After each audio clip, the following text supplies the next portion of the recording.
Imagine being charged with murder from a decade-old case, and now standing in court fighting for your freedom. What happens when a lifetime of living quietly collides with serious accusations? Stay tuned. This story is full of unexpected twists.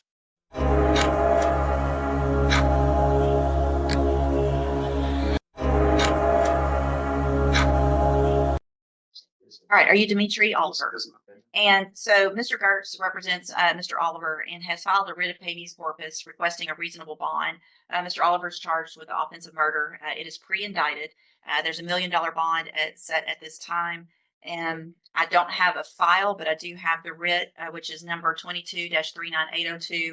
Also, it looks like, anyway, I have for the record, I do have a copy of the probable cause affidavit and that application for writ. Mr.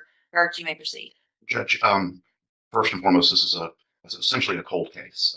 Detective Busby is working on it as a cold case situation. So it's been around. My client has been living in Southeast Texas his whole life, has been here, and I'd like to call him briefly to talk about his personal financial situation for the purposes of the finance aspect of the real. Raise your right hand the best you can, please. Do you swear or affirm the testimony you're going to give in this hearing will be the truth, the whole truth, and nothing but the truth? Yes, ma'am. Thank you. Go ahead, Mr. Rhodes. Mr. Oliver, do you have $100,000 in cash? Do you have what were you doing before you were arrested for this?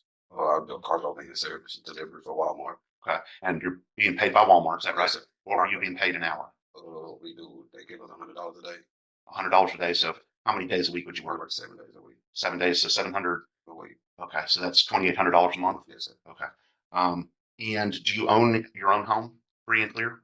No, sir. Do you understand what I mean by free and Yes, clear? sir. Yes, sir. Okay. And do you own any other property that you don't have a lien on or something of that nature? Yes. What do you own? Apartment complex. Okay. Fourplex. A fourplex? Yes, sir. Okay. What do you owe on that? I don't own nothing. It's gifted to. How much was gifted to you? Yes, sir. Was it inheritance? Yes, sir. How much is that worth if we were going to estimate? The last property that y'all got on it was $68,000. $68,000. Okay. Yes, sir. And do you own any other major things of value? And by that I mean, stocks, bonds, gold, Bitcoin, anything like that. No, sir. Okay. Does that $68,000 apartment complex, does that generate some type of revenue for you? Yes, sir. How much revenue does that generate a month? 2,600 a month. 2,600 a month. Yes, sir. Okay, good. Any other major sources of funding that you were aware of? Okay, good. Judge, I have no further questions about that issue. Ms. Malpino, any questions? Mr. Oliver, what is your criminal history? Being arrested in a motor vehicle and possession of controlled substance. Was that possession of a controlled substance actually out of this court? No, it was out of Stevenson's. Stevens Court. Yes, ma'am. Are you on probation? No, nothing. Were you convicted of that? Yes, ma'am. When? In 2014, 15. Were you convicted again in 2025? No, Between 2013 and now, tell the court what type of trouble you have gotten into. to child phone 13 on that high speed chase. I ain't been in no trouble since then. That was the evading. Yes, ma'am. That was it. Yes, ma'am. I don't have any further questions. Any other witnesses? No, Judge. All right, Ms. Malpino, witness. I will call Detective Jeff Busby. Good morning, sir. Please raise your right hand. Do you swear or affirm the testimony you're going to give in this hearing will be the truth, the whole truth, and nothing but the truth? Yes, ma'am. Thank you. Go ahead. Detective Busby, would you please state your full name for the record? So Jeffrey Busby, And how are you employed? City of Walmart Police Department. And are you a certified peace officer in the state of Texas? Yes, ma'am. And- Master Police Officer. And are you also assigned to the detective unit? Yes, ma'am. And are you the detective or one of the detectives, in fact, the lead, investigating what we have termed a cold case murder involving the suspect Dmitri Oliver? Yes, ma'am. The judge has reviewed the probable cause affidavit, but based on all of your investigation and the totality of the circumstances, would you give the court a very brief rundown as to the facts of this offense and what you think would be an appropriate resolution to this bond matter? Okay, so April 11th, 2013, there was a homicide that took place at Primrose Apartments, 2575 Primrose. From there was different witnesses, but a lot of them didn't want to come forward just because of the nature of the offense. And that's what kind of turned this into a cold case because witnesses didn't want to speak on this. And it just prolonged until I picked this up about September of last year. From there, we interviewed witnesses, got eyewitnesses that were now at this point willing to come forward to give me their testimony of eyewitnesses that was Mr. Oliver there and actually the true report that committed this homicide. That's what, how we got the probable cause affidavit. By speaking to these witnesses, most of them were very scared and fear. That's why they want to come forward. And even after speaking to them 2 or 3 different times, they really were afraid of this man and even considered him evil. Anything else? No. Mr. Gardner, questions? Detective, is there any physical evidence that you gathered that connects Mr. Oliver to the murder itself? So there's a lot of evidence that was collected, and I'm retesting some of the DNA evidence. Now, some of the evidence did have a CODIS hit. It wasn't for Mr. Oliver, it was another person involved. But for that DNA evidence, it was not particularly for the homicide. It was going to be for the stolen vehicle related to this homicide. Right. Because what happened here was seemingly after the murder,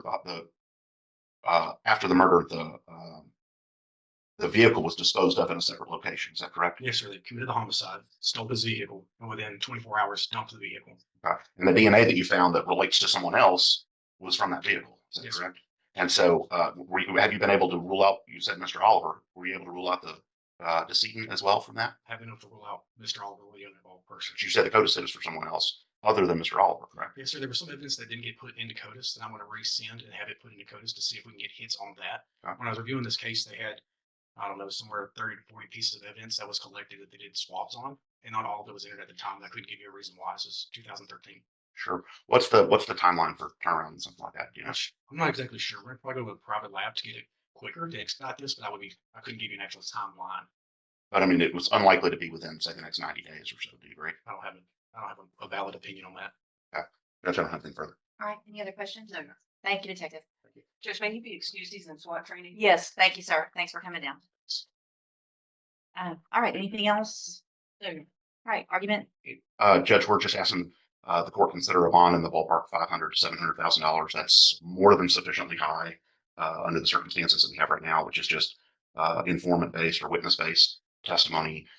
There's no physical evidence tying him to the crime. And I'm not trying to litigate the crime here. I'm just saying for a situation in which it's 13 years later, he's still here. He hasn't fled. He's not gone to the Bermuda or something to get away from this.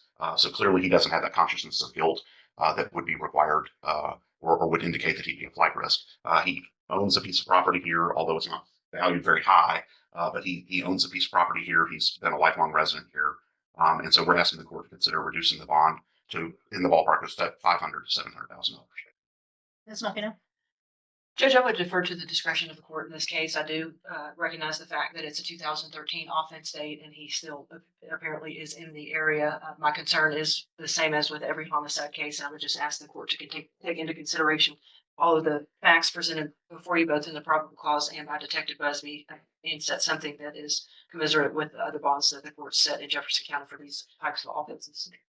Thank you. And I will, for purposes of the record, I have taken judicial notice of the court's file and reviewed the probable cause affidavit. Based on that, the evidence presented, including, some of the limited facts that I have and dates and things like that, I am going to grant the motion or the writ. I'm going to set bond at $650,000. And a condition of that bond, if made, or some conditions of that bond, if made, will be that Mr. Oliver, you be required to wear a GPS monitoring device at all times. And what is your home address? Where do you live? 7290 Willis Line. 7290 Willis. Willis. Yes, ma'am. Is that both? That's your Yes, ma'am. And then your apartment complex is what address? 4305 Jeanette Street, Beaumont, Texas. 4305 Jeanette. Jeanette. Yes, ma'am. With a J. Yes, ma'am. A-N-E. So I'm going to, at least if you make this bond for some amount of time, also require that you wear that monitoring device and that you're on house arrest. I will allow you house arrest at the Willis Street house. I will allow you to travel to the Jeanette Street address for any required maintenance and things like that. I would need to know more about this job before I agree to that. Just hang on to it with Mr. Gertz. If there's any specific requests, you can get with Mr. Gertz. He'll get those to me. And if I find that they're reasonable, I'll send that to Ms. Malvino and I will make some adjustments to that. Yes, But at this point, that's what it is until you talk to him and you get my permission for anything else. yes. In addition to those two places, you can also go to Mr. Gertz's office for attorney visits and to court. So until further order of the court, that's it. Okay. Judge, may I make just one last request? Yes. Based on the testimony of Detective Busby and his making the comment that at one point in time, at least witnesses were concerned and possibly are still concerned for their well-being. I will get with the intake division when I take this case back to them and ask them to compile a list of possible witnesses and ask that he be ordered to have no contact with Yes. those individuals, and we can plug in that information to the Yeah, judge. so I will go ahead and order it now and then we'll fill in the blank on those names. But anyone that you know, even now through word of mouth or on the streets or whatever you've heard of people who were there, who were talking, you are to have absolutely no communication and no contact with them That's through obviously you seeing them in person, but it's also sending messages on any type of social media or trying to be secret with it. It's also sending messages through other people. No contact, no communication. If there is any of that and I find out about it, you'll be back in jail with a much, much higher bond. Okay.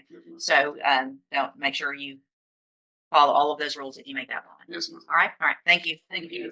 This case is far from over, and we'll be following every development closely. Don't miss the updates. Hit that subscribe button now and turn on notifications to stay in the loop on this shocking story.